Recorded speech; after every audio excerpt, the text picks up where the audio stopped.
Hey, this is Marko, and in this video I'm going to show you how to use flags in YNAB. But before I show you how to do that, subscribe to the channel, it helps me out a lot. So basically what you want to do is add a transaction. So click on the bottom plus, add your expense, whatever, and then under flags you have like red, orange, yellow, green, purple.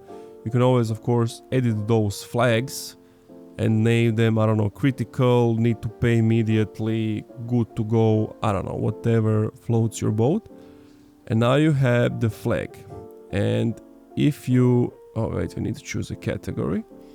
And now that it's flagged, now unfortunately there isn't like an option that you can see all of your flags for some reason, which is weird. But if I like long hold, you can see that, for example, like this is flagged. Oh wait, there is a flag.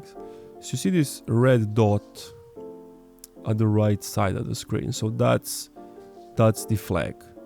And as you can see, I have red flag on it. If I click on orange, it's going to be orange. So you can have two at the same time. And yeah, that's pretty much it. So accounts, all transactions on the right, you can see the flags, and that's it. Thank you for watching this video. If you enjoyed, leave a like, comment, subscribe.